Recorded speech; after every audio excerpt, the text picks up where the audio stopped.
DARPA LifeLog. In December of 2002, a former Navy researcher named Douglas Gage began workshopping an extraordinarily ambitious project at DARPA known as LifeLog. The program aimed to create what DARPA's own documentation has described as a comprehensive digital record of a person's entire existence. According to the official bid solicitation pamphlet released in 2003, LifeLog would capture and store virtually everything about an individual's daily life, from every phone number they've dialed and email message they've viewed, to everywhere they've visited physically, any piece of information they could get their hands on.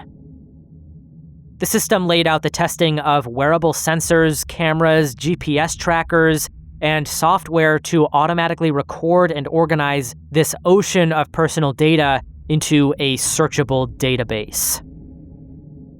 LifeLog was also set to be capable of collecting your credit card purchases, internet traffic, as well as your postal mail on top of your email.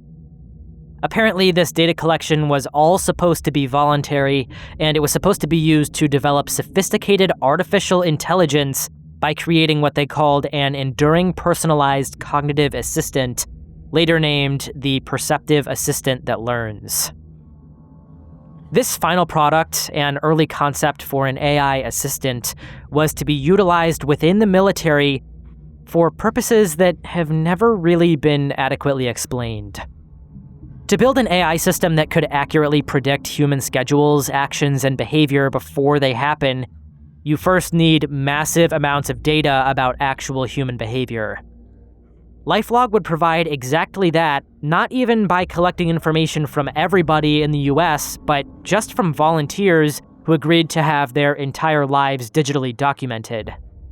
According to DARPA's own materials, the system would eventually be able to infer users' routines, habits, and their relationships with other people they interacted with, organizations they were a part of, and places they had gone to in the past, and eventually would go to in the future.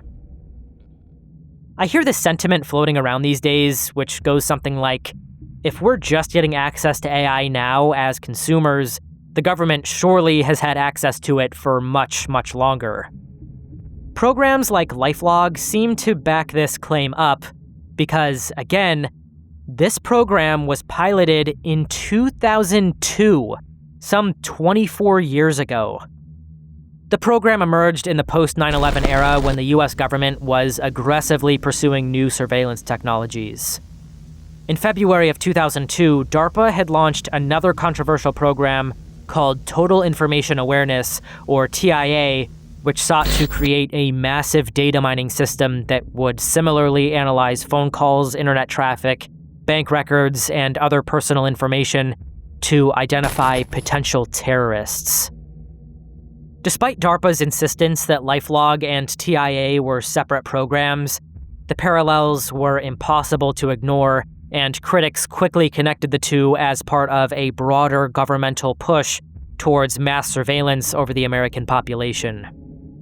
LifeLog was set to be an all-remembering cyber diary capable of predicting future entries, all kept in the government's possession. This kind of technology obviously could be used for predictive policing purposes, similar to the insane surveillance actions we're seeing in modern China. Congress ultimately killed the Total Information Awareness program in September of 2003 after the intense public backlash. DARPA director Tony Tether, who had been badly burned by the TIA controversy, decided not to risk another public relations disaster, and on February 4th of 2004, DARPA quietly canceled LifeLog. Possibly the craziest part of all this is that on that exact same day, February 4th, 2004, a Harvard graduate named Mark Zuckerberg launched a new website from his dorm room called The Facebook, one of the most heavily criticized companies to this day when it comes to this kind of privacy concern. Of course, this is almost certainly just a coincidence, but the similarities are pretty wild. Both systems rely on users voluntarily sharing vast amounts of personal information about their relationships, activities, locations, and preferences. Both create comprehensive digital profiles by tracking social connections, communications, and daily behaviors. Both generate massive databases that could theoretically be used for behavioral prediction and pattern analysis. Again, though, to me, that's more of an interesting coincidence rather than some kind of a huge surveillance conspiracy. Many look at the public failure of LifeLog and believe that they were forced to go underground with the operation and spy on people and collect their information in secret.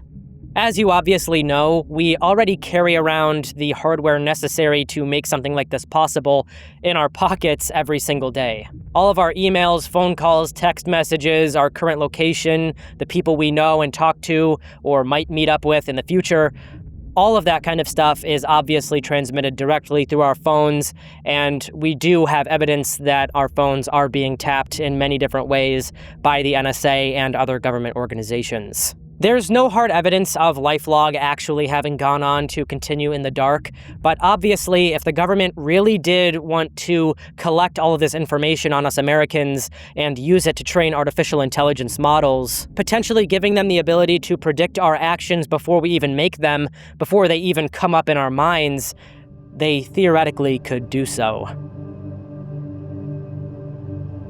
Delusions of Reference. Have you ever felt like a couple specific people just keep looking up at you while sitting in a cafe or wherever and wondered if they were talking about you or were watching you? Maybe you've walked past a group of strangers laughing and suddenly felt convinced that they were laughing at you directly. Maybe you've heard an ad on the radio or on TV that felt eerily targeted, almost like it was directed towards you specifically. These are known as ideas of reference, and obviously they're quite common and typically are followed by more logical thoughts like, okay, that person probably just had awkward eye contact with me, or that radio ad marketing those new shoes I was literally just talking about was just a weird coincidence. However, there's a variation to this known as delusions of reference, and these are a lot scarier. Imagine you couldn't dismiss these thoughts. Imagine you started to become paranoid about them, convinced that you were the center of attention, like the people around you are more aware of you than you've been led to think. That person you keep seeing around town is following you around. That group of kids was laughing at you specifically. Imagine the total breakdown of logic as a tool to convince you that everything is okay and that coincidences happen. Delusions of reference involve believing that random, benign events or mere coincidences have strong personal significance. The person experiencing these delusions sees themselves at the center of a vast web of meaning where nothing is random, where coincidences are seemingly impossible. Those lyrics from that song on the radio, that custom license plate, that stranger's gesture, it's all trying to tell you something. Some force greater than you can understand is intentionally poking at your brain. A few years ago now, I talked about the Truman Show delusion, which is remarkably similar to this. The Truman Show delusion, for those who didn't see that video, involves a person becoming convinced that they are at the center of everything, like everyone around them is playing an act, and they're all in on it. All working together to deceive the one person in question. The scariest part of this delusion, much like in the actual movie The Truman Show it's based on, is that there's really no way to completely prove these thoughts as wrong. You might momentarily feel like a crowd is staring at you or that a conversation nearby is about you, but your logical mind will hopefully quickly correct this impression. Perhaps the most disturbing example of how these kinds of delusions can result in disastrous consequences not only for the victim, but for other people involved, can be seen in the Tate LaBianca murders carried out by Charles Manson in 1969.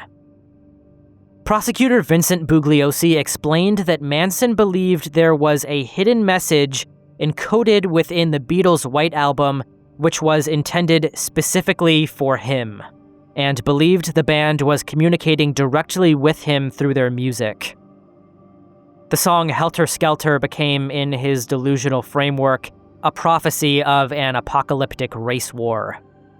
When Revolution Number 9 repeated the phrase, "Number 9, Manson interpreted this as reference to Chapter 9 of the Book of Revelation.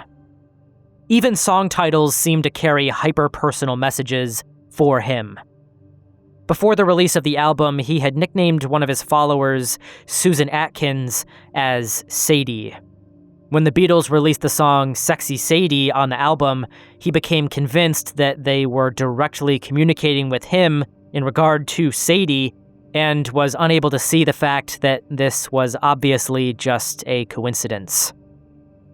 Manson spent hours interpreting these songs to his family, explaining that this helter-skelter race war was coming, and that they needed to kill symbolic representatives of the wealthy, frame black radicals to trigger the fighting, and thereby accelerate his role as the chosen leader who would survive and rule after the chaos. Sort of another step up from these delusions of reference are persecutory delusions, in which people start to become paranoid that these people or forces that are spying on them or are trying to communicate with them are now actively trying to harm them through persecuting, stalking, poisoning, spying on, or conspiring against them. At this point, we're talking about core symptoms of psychotic disorders like schizophrenia or bipolar disorder, and this is where it starts to get absolutely fucking terrifying. One example of this is electronic harassment. I've seen this described as both a conspiracy theory in some circles and as a persecutory delusion in others, so make of that what you want. The idea behind electronic harassment is basically that some people claim hostile organizations, whether it be government agencies, the military, mega corporations, neighbors, or other malicious parties, are targeting them by blasting them with electromagnetic energy of some kind, whether it be radio signals, microwaves, or any kind of directed energy weapon which interferes with their brain or body, implants thoughts into their minds, or even monitors their thoughts remotely. Yeah, so here come these gang stalkers coming here to assault me and cause me Havana syndrome. Yeah, just every day, every single day, I'm being harassed nonstop, I'm being followed. Yeah. Stalk me, you're about to pack, you're gonna get up right now from that spot. No, I don't give a fuck.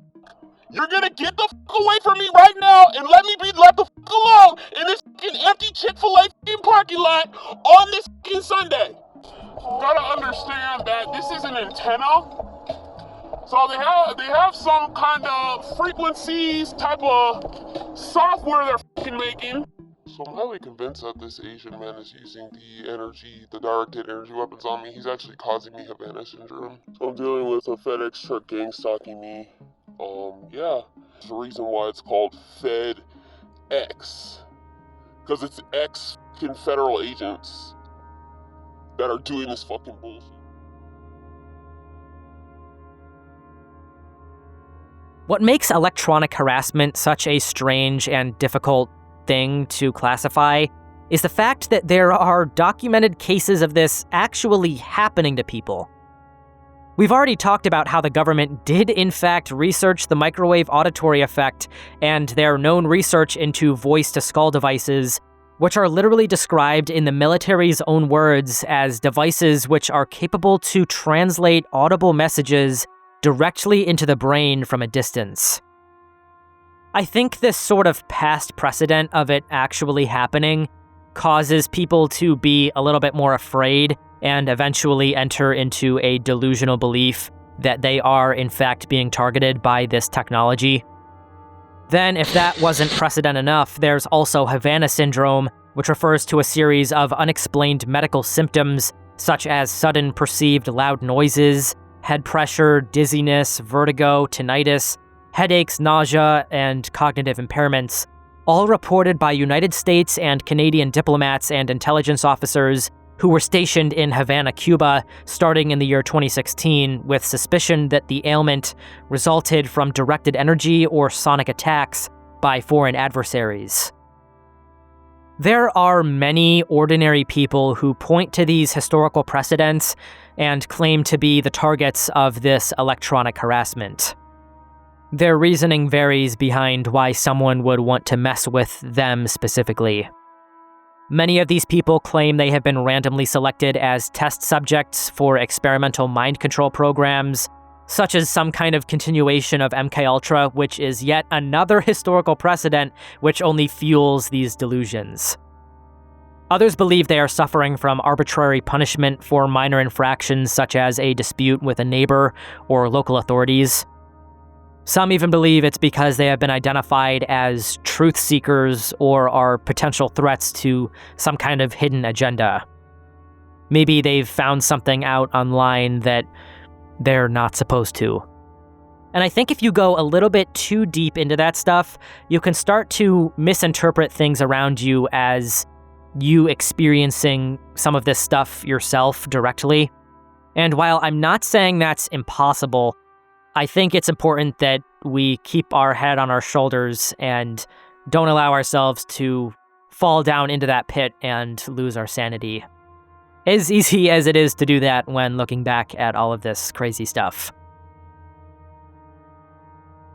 Eternal return.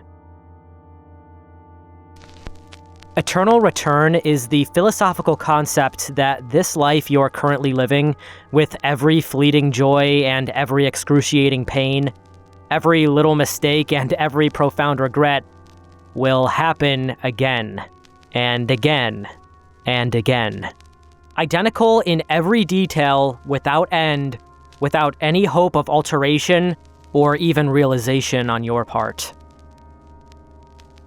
The idea stems largely from ancient schools of thought established by figures like Zeno and Chrysippus, who described the universe undergoing periodic fiery destruction known as ekpyrosis, only to regenerate exactly as before, with every event and every person returning in the exact same sequence of events across an inconceivably vast cosmic interval known as the Great Year.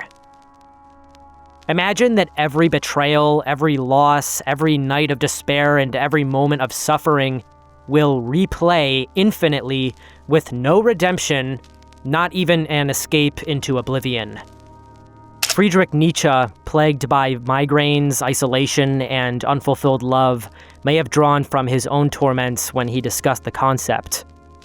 Scientifically, Henri Poincaré's 1890 recurrence theorem echoes this, suggesting that dynamical systems may return to near-identical states in an endless cycle. Esotericist P.D. Ouspensky embraced this idea as a literal cosmic law. He has described how, as a child, he was tormented by vivid experiences of déjà vu. When he came across Friedrich Nietzsche's discussions of the concept, he theorized that the sensation of déjà vu may be leaks from prior cycles, with free will either limited severely or next to impossible. Ouspensky explored this dread more in depth in his 1915 semi-autobiographical novel, Strange Life of Ivan Oskin, where a man unhappy with how his life has turned out begs a magician to send him back 12 years. The idea, obviously, was for him to correct his mistakes. He had made multiple life-ruining decisions. As a result, he had been expelled from school, ruined his relationships, and gambled recklessly, destroying his inheritance. His failures ultimately contributed to his own mother's stress and eventual death. What he finds when he goes back is that there is a sort of gravity to the events that take place in one story. He inevitably repeats every single mistake his free will exposed as an illusion, even despite his foreknowledge of what was to come. His knowledge of what actually happened as his life progressed in the previous cycle slowly seems to fade as the story goes on, making his memory of the events to come unreliable, resulting in him playing them out all over again. The idea of eternal return merges immortality and reincarnation into a sort of twisted prison, a trap you can neither see nor feel nor understand. You cannot escape it in distance or in time, or even in death. It proposes that your worst failures aren't lessons. Their eternal punishments are pain never scarring, but open wounds left forever bleeding in the vastness of infinity.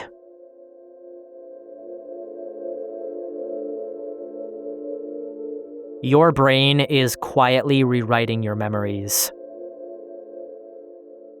Every single memory you have has a significant chance of containing false information. Not entirely, but enough that you might need to question the details present in your memories, especially if they happened quite some time ago. You might have heard the idea passed around that every time you remember something, that memory is changed slightly or overwritten in small ways. In a basic sense, this is true, and the reality of these changes are more horrifying and more extreme than you might think. The brain is not a video camera capable of accurately recording and replaying experiences. Instead, memory is a reconstructive process where your brain actively pieces together fragments each time you recall a memory. It uses your existing knowledge, beliefs, and preconceptions to fill in the gaps. This process can lead to pretty significant memory errors where other assumptions affiliated with the memory can change slight details which compound over time, especially if you come back to certain memories often or think about them in different contexts. When you remember your 5th birthday party or what you ate for breakfast last Tuesday, your brain has to essentially guess at the missing pieces. For instance, maybe you remember seeing the birthday cake or the way your living room looked like during the party.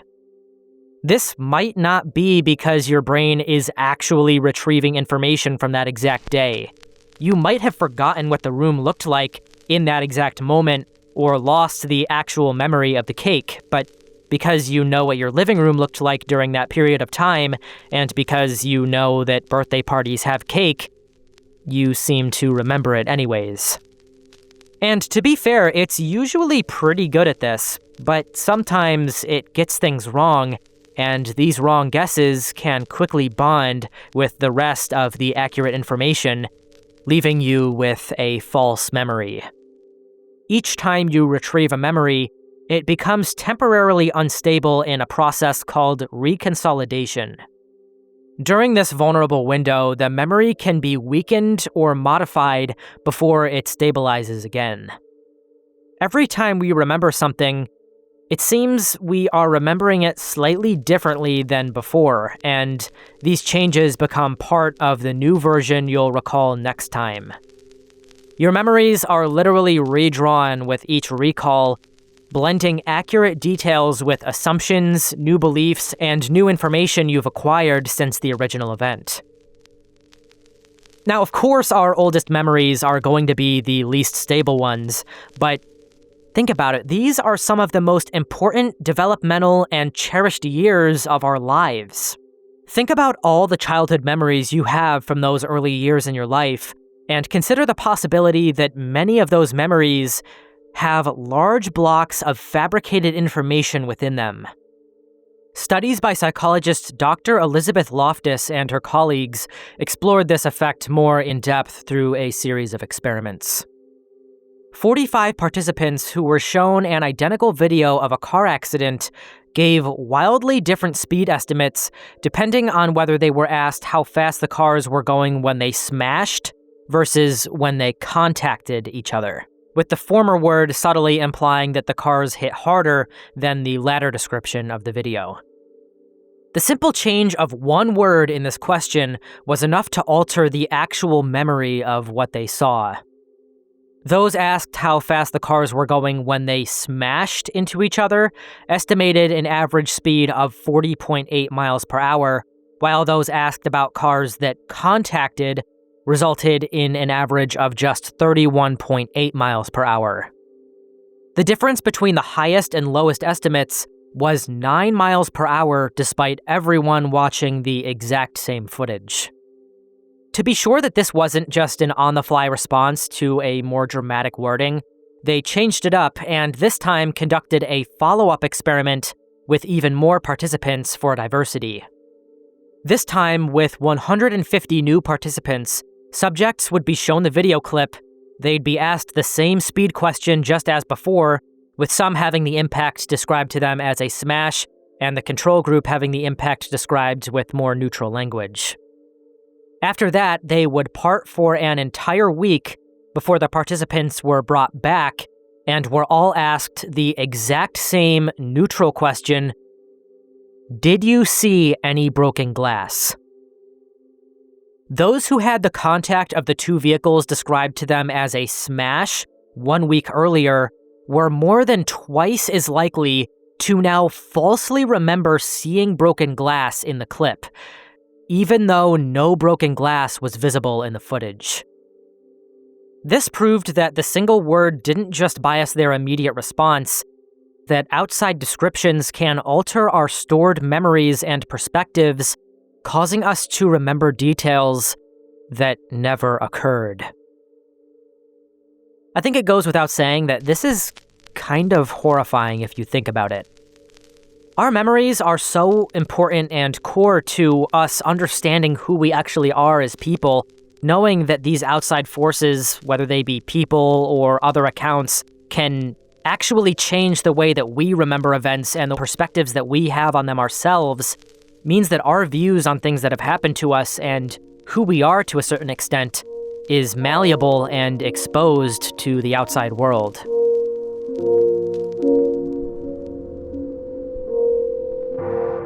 False collective memory and associated delusion. This next entry is picking up right where the last one left off. Basically, take everything we just discussed and realize that these phenomena affect not only us as individuals, but sometimes they spread to affecting our shared cultural memory as well.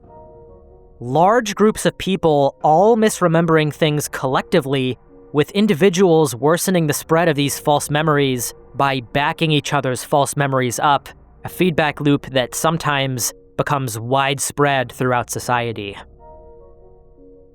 This sounds like something out of a movie or some kind of apocalyptic mass hysteria event, but if you know where to look, you'll see that this kind of thing is actually happening all around us all the time, and that it's actually impacting our world on a very deep level. For this entry, I'm only diving into the couple of examples that stood out to me, but surely there are far more than I even was able to realize for this video.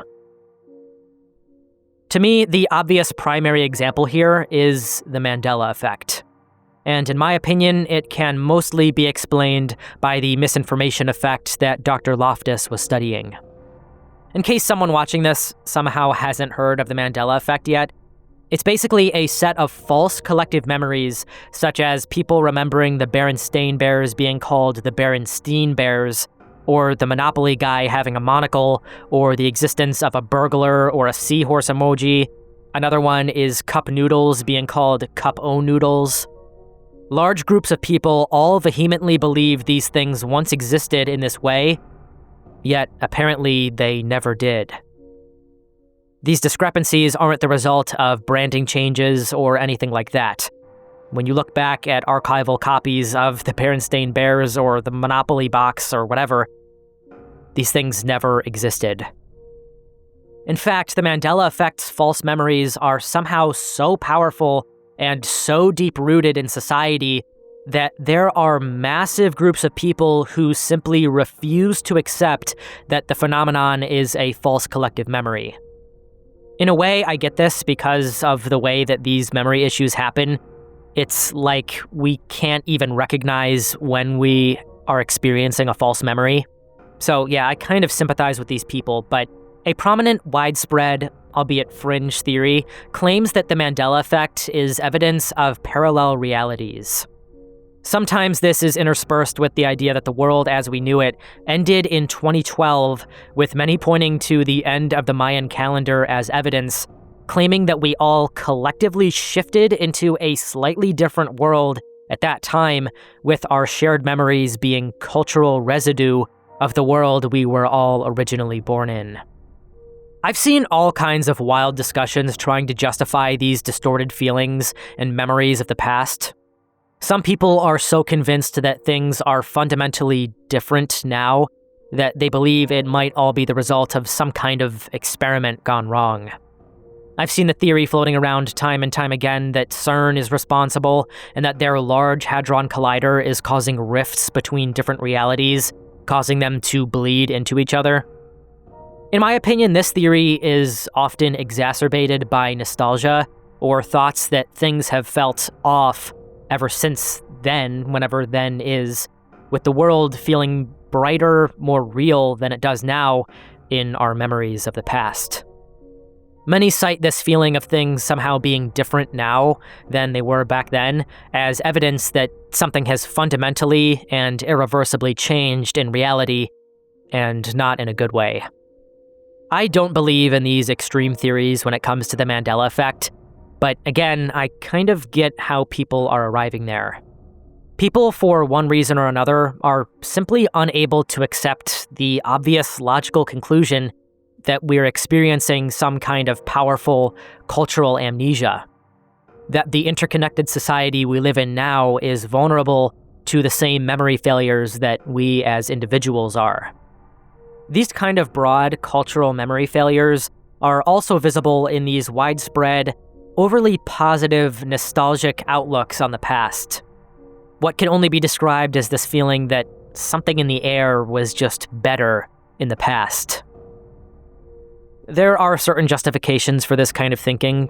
People will say that certain aspects of society were either more efficient, or nicer, or better kept up than they are now. But I think we have to admit that, in a weird way, nostalgia is a little bit of a delusion. And not without consequence. This kind of thinking can seriously harm a person's mental health, and I say that from personal experience. I'm someone who has a truly difficult time letting go of the past, like I think most of us are, because in many cases our memories like to focus on the good times or the good parts of the days that we used to know. Having this kind of overly positive view on the past can drive people crazy. It can make us feel like we're never quite living in those good old days, like we're always living in a period of time just after they happened. With us now sitting in the year 2026, I'm seeing these posts of people fondly looking back at the year 2016, hoping that this year feels like it did back then. For those of us who actually remember 2016, hopefully it will be fairly obvious that it really wasn't that different from life today. Sure, maybe we look back fondly at the way things used to be and are just kind of in awe at the way that things change. But was life objectively better? Tinted with the Rio de Janeiro Instagram filter like all these internet posts seem to imply? I don't think so. In many ways, more of the finer details of the past you think you lived through are just kind of blanks that the brain has filled in to tell itself a coherent story. It's continually edited and revised each time we recall these memories, and unfortunately, it is very difficult to actually tell which parts were real and which parts were not without checking physical records. Of course, in many situations, this is simply referring to the finer details of these memories. A little off topic here, but I just couldn't end this entry without saying, on the note of the Mandela effect, there's this one that has always really screwed with me, and it's one that isn't really explained away as easy as the others. It's the freaking Fruit of the Loom cornucopia. Like, I am positive that this was always there, and so is just about every other person I've asked. And yet the Fruit of the Loom logo never had this cornucopia. How is something so random, yet so popular as a clothing logo, misremembered by so many people? How would a false memory like this even spread across all of society? Like, it's not like we're all talking about how the Fruit of the Loom logo has a cornucopia. Like, with the Monopoly guy, okay, I get that one. Rich people are often depicted as having monocles, so it's natural to assume that the Monopoly guy would have one without checking. He has, like, every other piece of the outfit, so I get it. With the Berenstein Bears, it's just a common mispronunciation. But this is something that it feels like everyone remembers seeing in their closet or in clothing stores, yet it never existed. And again, it's not like they changed their logo at some point. It never had the cornucopia. Not now, not ever. Not even a really long time ago. How did our collective memory fail to such a powerful and oddly specific degree?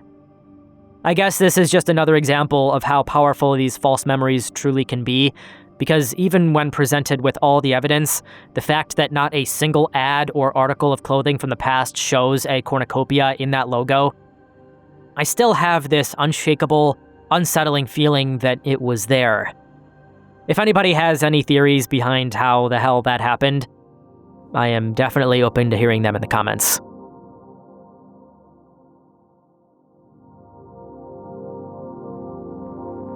The Hollinwell Incident. It was a Sunday morning in July of 1980. Around 500 children from 11 marching bands arrived at the Hollinwell Showground near Kirkby and Ashfield in Nottinghamshire, England. The young musicians were attending the Forest League Junior Brass and Marching Band competition. They had been wearing colorful uniforms and they held their instruments excitedly. The competition was scheduled to begin early at 9:00 a.m. It had been bright and warm. The weather couldn't have been better for the event. Unfortunately, the event would quickly shift from being an exciting outing for the children to one of the world's most baffling mass medical mysteries. An hour and a half after the event began that morning, children started collapsing without warning. They dropped like bowling pins, first one by one, then in pairs, and finally in clusters, all at the same time, like a virus quickly spreading throughout the marching bands in a matter of seconds. The field rapidly descended into chaos. One police officer later described the scene as resembling a battlefield. Children in the area reported severe nausea, dizziness, and fainting spells. Many experienced sore eyes and throats, with their eyes and noses streaming. Some vomited, while others simply lay unconscious in the grass, completely incapacitated. Affected children described the feeling of their arms and legs suddenly losing their bones. Several mentioned unusual tastes in their mouths, with some comparing it to the smell of onions or even bleach. Adding to the panic, two mothers with infants became alarmed when one baby suddenly developed blisters and another couldn't be woken from their sleep. In a panic, announcements came over the loudspeakers warning the attendees that something strange and horrible was occurring. All present were told not to eat the ice cream or drink the water.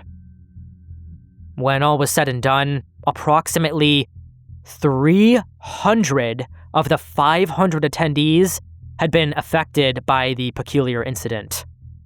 259 had to be transported by ambulance to 4 local hospitals.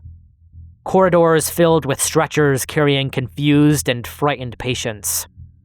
Most recovered quickly once removed from the showground, but 9 individuals required overnight observation. Nobody died, and most children reported no lasting physical effects, though the psychological impact of that day would linger for many. So, what happened? We literally don't know. There are some theories, but none of them have ever been proven conclusive. Soil samples were taken, food and water from the event was tested, and witnesses were interviewed. Strangely, the food and water was absolutely fine. No toxins or bacteria were found. Same went for the soil. Some suggested that high-frequency radio waves from a nearby transmitter had caused the faintings, others that fumes from a plastic factory miles away were the culprit.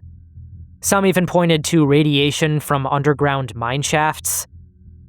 Even more outlandish explanations involved UFO sightings, with police being so stumped that they actually investigated these reports.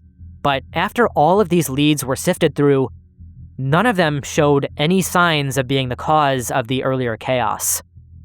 As a matter of fact, the official inquiry concluded that the cause was mass hysteria, that stress, fatigue, heat, and performance anxiety among the young musicians was the only factor responsible.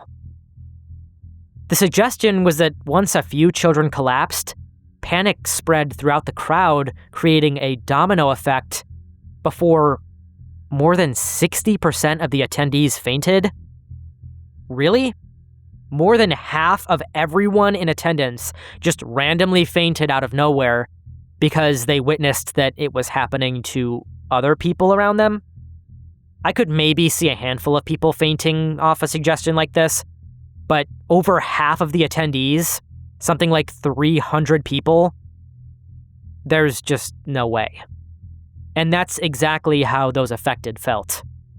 This conclusion was deeply unpopular with those who were present that day, and it felt like a simple conclusion to draw, a kind of cop-out for failing to pinpoint the true cause of the incident.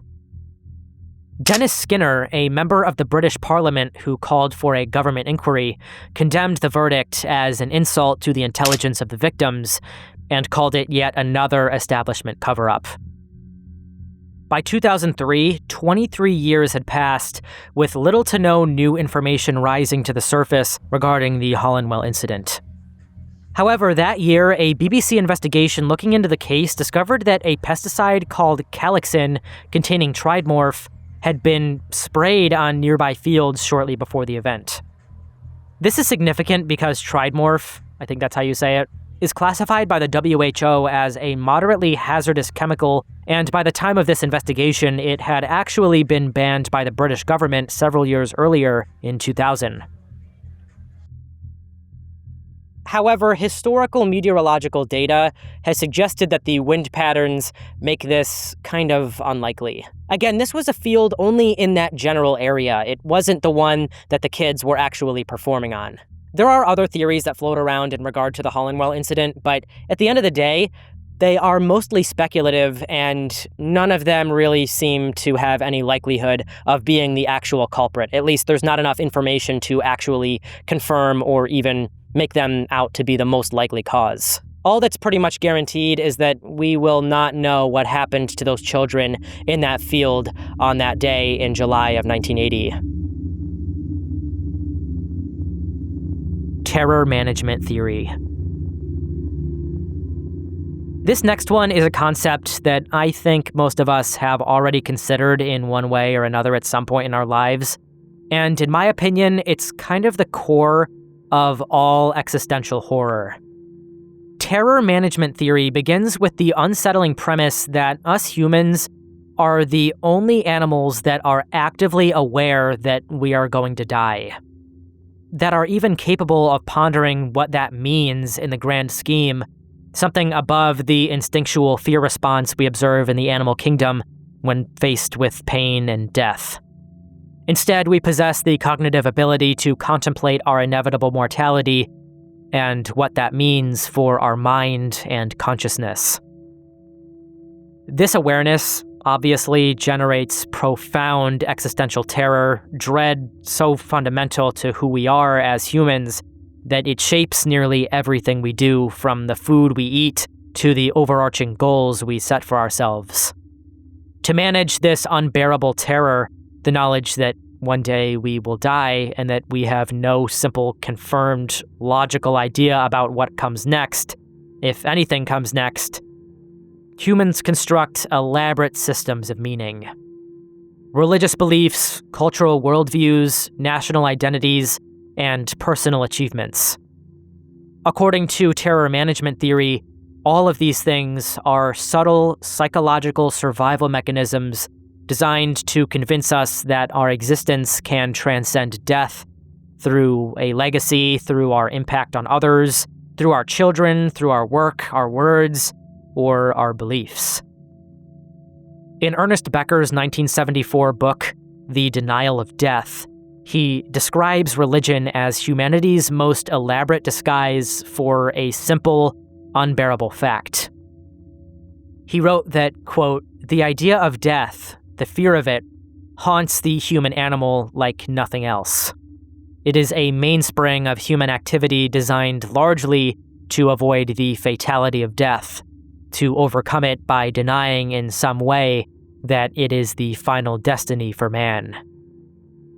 In his view, belief in heaven, salvation, karma, or cosmic justice are not primarily about a search for the truth. They're shock absorbers built to cushion the impact of knowing that everything we love will rot, that the hearts which have beat within us since before we were born are doomed to stall, that the eyes through which we viewed the world for all of our lives will one day close a final time before withering away to dust and returning to the earth.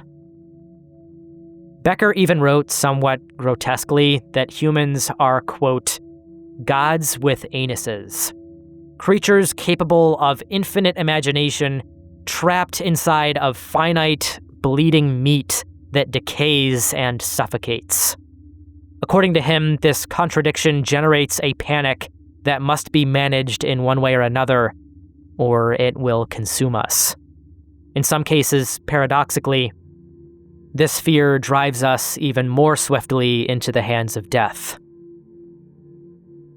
Becker suggests that it is not truth that we crave, but protection. Quote, "To be able to live, one needs illusions." And again, according to him, religion is the most sophisticated illusion of all, converting the horror of annihilation into a story where no one really dies. They only go home, pass on, or rest in peace, while the mind clings to the only thing it ever wanted to hear, that this is not the end. As much as this video is intended to be unsettling and sort of a spark for existential crises, I'm not one for nihilism. To offer a counterargument here, we still don't fully understand what consciousness really is, or where it comes from, or whether it simply ends when the body does. Many traditions, religious and spiritual alike, have long insisted that we are more than our physical forms, that consciousness might persist, that there could be realms beyond this one, perhaps even something like the heavens described in countless faiths. We don't have proof in the scientific sense, and we can't have certainty while we're here. We'll just have to wait and see. But for now, knowing that this life is finite can still awaken us to its value. It gives our days urgency and depth, urging us to nurture real connections, to pursue work that matters to us, create beauty, and to notice the small wonders of our world that we might otherwise overlook in the business of modern life. Terror management theory, I now realize, is something that I struggled with as a child for many years. I think a lot of us have. And yet somehow, as much as I like for people to think logically, I don't know, I still, actually more now than ever, feel like I have a real faith. I do consider myself to be a Christian. There's something about the mystery of life, not just the fear of death, something about the unknowability and the complexity and the beauty of just being conscious and being here seems like such an obvious miracle, and I think a lot of people say that. And there's people who are more science-minded that will disagree with me on that. And while I can understand that perspective, there does seem to be something deeper than just a hunk of meat in a skull. We're going to explore this a little bit more in the following section. Relationships, art, discoveries, kindness, and yes, even faith in something greater than we could ever even hope to perceive. These things aren't just an empty defense against fear. I think that's an incredibly short-sighted assumption to make. Instead, these things are what makes life as a human feel interesting and rich and worthwhile. Accepting our limits to understanding doesn't mean surrendering to the emptiness that lies outside of it. The hard problem of consciousness. Over the course of human history, scientists and philosophers have come extraordinarily far in explaining how the brain works. We've mapped neural pathways, decoded how information flows through billions of neurons, and we now, in large part, understand the mechanisms behind learning, memory, attention, and why we make decisions. We understand which regions light up when you see certain colors, hear certain sounds, or feel certain emotions. Yet somehow, despite all of this success, we still have a very loose grasp on consciousness. It remains mysterious to us, not because we're ignorant about the brain's machinery, but because explaining that machinery doesn't really explain consciousness itself. Why and how do we have it? Why don't we just operate like robots? This paradox is known as the hard problem of consciousness. I include this section not just as a continuation and almost a rebuttal of the previous one, but instead because, to me, it's a little bit disturbing to know that we really don't understand what we are at a fundamental level. Even aside from all of the scientific achievements we've made, we have no idea what consciousness is. And as a result, there's sort of a fear of the unknown when it comes to what we are. In 1994, philosopher David Chalmers gave a lecture at the Science of Consciousness conference in Tucson, Arizona, that would reshape the entire field. He distinguished between what he called the easy problems and the hard problem of consciousness. The easy problems include questions like this. How does the brain integrate information from different sensory systems? How does attention work? Why are we awake versus asleep? These easy questions are all about how the brain mechanically operates. If we can demonstrate how a neural circuit performs a function, then we've accurately answered one of these easy questions. The answers are clear, based on measurable, observable neural activity. But there's something more to consciousness that doesn't really seem to fit this mold. We can explain the science behind how things happen step by step. For instance, when you see the color red, we know that photons hit your retina, neural signals propagate throughout the visual cortex, and the information is processed. All of this is understandable and explainable.